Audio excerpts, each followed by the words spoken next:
Hey guys, how's it going? Josh here with another screenplay. I know the last one was a month ago. I do apologize, actually. I really do apologize. I'm not just saying that. For the difference in duration, not duration, but difference in time and scheduling when I actually do release these. Because I have them all done. It's more so just me sitting down, cleaning them up a bit, and recording. So if you actually checked out the last character bio, more of our recent videos, and obviously this video, at the end of it, the outro is different. We have a new outro that actually has laid out the schedule for all of our original stuff. So character bios, super science, the spotlight, which is the new thing we'll be starting on Sundays, and the screenplays are all, they're all scheduled out for you so you know what days they are, so you know when to expect them. So I do apologize, like I said before, for the infrequency and the non-consistency of the releasing of these screenplays, because I know a lot of you guys came to this channel just to listen to these. You guys like them, and I'm happy you guys like them, so I don't want to waste too much time. This is the third Justice League one, titled Death of Superman. I thought it was really funny reading the comments from the last Superman one I did, which was the last one, which was Doomsday, where I killed Superman. A lot of you guys, there's one of you that had a big theory that I had 4 Green Lantern ones, thus I have to have 4 Supermans, and I'm like, that's not really, I didn't reply that, but that's not really how it works, per se. Superman is dead. I killed Superman. I'm not bringing him back to life, and this one's going to be a bit different than the other Justice Leagues, because it's not a team up as much as it is a team up against a common enemy or a much larger threat, as much as this one's more of a kind of reflection, so to speak. The heroes really reflect on the influence and their interaction with Superman throughout, ever since they met Superman in the Justice League one. So it's a much different.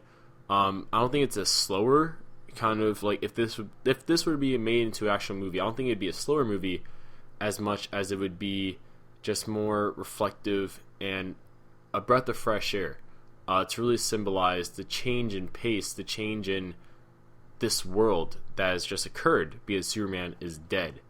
So I've been talking for about 2.5 minutes here without actually starting this, so without further ado, let's begin.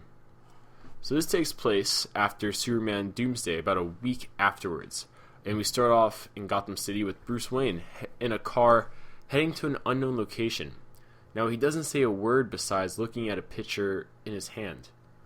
We do see that the picture is of him and Clark, also known as Superman, hanging out off-duty at a football game between Metropolis University and Gotham State. After this, after a while of looking at the picture, and he's not saying a word, by the way, he's completely silent. Finally, Bruce arrives at his destination, which ends up being the Gotham Cemetery. Specifically, he goes to the gravesite of Martha and Thomas Wayne, his parents. He doesn't say a word still, and silently puts a rose on each grave before leaving, with Alfred driving him back to Wayne Manor. So from here we transition to Metropolis. People are still mourning the loss of their hero and champion Superman. Lois is reporting for the Daily Planet on this, stating that the funeral is for Superman that will be held, scheduled for tomorrow. The reason why it's being held so much later is because they had to rebuild a bunch of things, clean up, and that effort, obviously, from the Doomsday fight took a lot of time. And even with the combined effort of the Justice League and Lex Luthor, throughout the week they only got about 60% of the wreckage roughly cleaned up, which was just enough at least that Metropolis can resume most commercial functions it had previously conducted prior to the battle, such as jobs and things like that, trade, things that you really need for your city to survive, essentially. So Lex Luthor personally pays for every bill, from apartment rents of people in Metropolis that are basically homeless right now. He pays for all those, along with the construction fees for rebuilding. He takes this upon himself heavily, even announcing that he'll pay for Superman's funeral. But he does hide the fact, however, that he had a part in Doomsday's creation, instead pinning it on Tio Morrow and Anthony Ivo, who technically are more directly responsible for what happened than Lex is, even though Lex technically did hire them to do that sole purpose.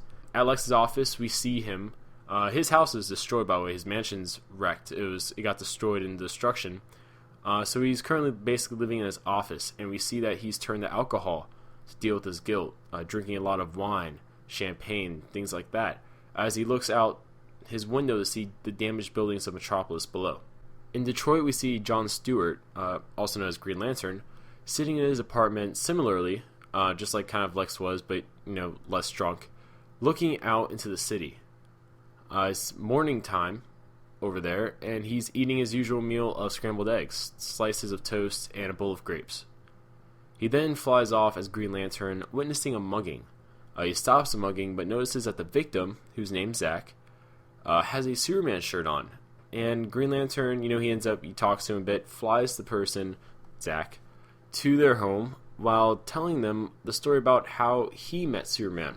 Because obviously this kid's a really big fan of Superman. Now, the mugging, I'd say this kid's probably like middle school, maybe young high school. So like I said before, Green Lantern flies Zach to his home while telling him the story of how he met Superman, which actually was in my last Green Lantern screenplay, so it's in there. Anyways, when John returned home from, basically this is the story, when John returned home from fighting an alien invasion, which was the Reach, Superman was waiting for him in his apartment. Even though he was initially surprised, he talked to Superman, who offered him a job into the Justice League. Not job, but spot. I don't know why I said job. Sorry about that. Anyways, John remembers telling Superman, he hopes to inspire people, especially the people of Detroit, just like Superman has inspired the people of Metropolis. Superman, however, tells him that he believes that John will do that, and he believes in John personally, knowing everything he's accomplished, in the military, with the Green Lantern Corps. And he tells John that he feels that probably by the time he's been a Green Lantern, as long as Superman's been Superman, he'll not only inspire more people than the people that are in Detroit, but also he'll inspire countless lives throughout the galaxy as a Green Lantern. And Superman says this before flying off, really impacting John. So reaching Zach's home, he drops Zach off. Before he can go, Zach actually stops him, though, telling him that he hopes to be a hero like him one day, which puts a smile on John's face as he flies off back to his apartment. In Central City, the Flash is visiting kids at a children's hospital. One kid in particular, sadly though, has lost hope in getting better. Not having fun like the other kids. The Flash, he's a bit worried, and he goes to one of the doctors and talks to him about, this kid who's just depressed, basically. He's not, no matter what the Flash tries doing, it's just not working. This kid's just glum. This doctor, real name is Dr. Atkins, and Dr. Atkins tells the Flash that, he needs to just try it a different way. Instead of trying to watch a movie with this kid, instead of trying to play a game with this kid, he needs to do something else. Really connect with the kid on a much more personal level. The Flash asks Dr. Atkins, how to go about this, and Dr. Atkins, sits Flash down and tells him the story of, when he transferred to the hospital, from Metropolis. And basically, this started because he wanted to make a difference in people's lives. But before that, when he was, only a graduate student at the Schuster School of Medicine in Metropolis, he almost committed suicide. His life wasn't that great. His girlfriend had dumped him. His parents stopped believing in him, thus stopped paying his tuition fees. And also, his grades were slipping. Things were just not going well for him at this time. And when he was on the rooftop, about to take that final step off the ledge, Superman appeared, asking to simply just talk. So Atkins, having really nothing else to do anymore, nothing else to lose in his mind, figured, basically why not? Also, it's Superman, so you're not really going to be able to defy Superman, so to speak. So he talks to Superman for an hour, mostly just venting and crying, and just letting all his emotions out, all these feelings he has out, while Superman simply listens and supports him. When he's done talking, however, Superman tells him to never lose hope, as keeping hope will allow him to achieve his dreams of being a doctor. Superman also promises that if he gives it at least one more chance, his situation will get better. He also needs to strive to do better himself and believe he can do it. And if those things come together, there's no reason why he can't succeed. So after that moment, Atkins tells the Flash that he worked harder in school and eventually actually got a Star Lab scholarship that paid the rest of his tuition fees, while Superman checked on him periodically every so often. Superman and him developed a bond that was actually so close that Superman himself attended his graduation, attended Dr. Atkins' graduation of medical school, personally presenting him his diploma. This story really hits the Flash and inspires the Flash, and the Flash goes back to that kid and talks to him a bit. He learns from the kid that the kid really wants to explore the world before he dies, and he's going to be really sad that, with his disease, he can, only really stay in bed because, he can't afford to go around the world and see the world, and he probably won't live long enough to do that either.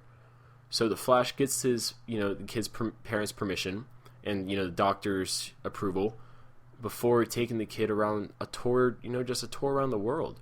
The Flash speeds the kid on different locations, showing him different things. The kid gets to do cool stuff. Example, the Flash speeds him to Puerto Rico. The kid gets to, play in the beach, play in the sand. Similarly, the Flash speeds him to Australia. The kid gets to see kangaroos, koalas. Flash speeds him to China. The kid gets to see the Great Wall. Just doing things like this that just brings so much joy to the kid because he's, essentially traveling the world. And not only traveling the world, but he's doing it before, before he felt he couldn't do it because of this disease, and he had to be in the hospital all the time, and he didn't have the money to, his parents didn't have the money to take him around the world to travel and see these places that he really wanted to see. And the Flash is just basically making this kid's dream come true, showing this kid at the same time there's so much to live for, because this kid really did lose faith in himself, and in losing faith, that's critically why he was in the mood he was in, basically. So by the time the Flash brings the kid back, the kid's smiling, cheek to cheek, and this really impacts Barry. And Barry returns home, joining Iris and also Wally for a nice family meal, before the night ends. So the next morning in Themyscira, we're going to Themyscira now, Diana prepares for departure as today is the funeral day. The funeral service day, I should say more specifically. Diana, now the Queen of the Amazons, which, if you want to know how, check out my Wonder Woman screenplays, takes Donna Troy with her. While flying there, Diana remembers when she and Superman first teamed up post-Justice League formation to help Argus stop an illegal trade of weapons that was based off of apocalyptic technology. So while Diana was eager and willing to simply slaughter the dealers, the sellers, which Argus was technically fine with because it was off the books, Superman insisted that they merely neutralize them and bring them to justice afterwards. Superman pressed upon Diana, the value of all life, especially the lives of people that need guidance from doing things such as committing crimes.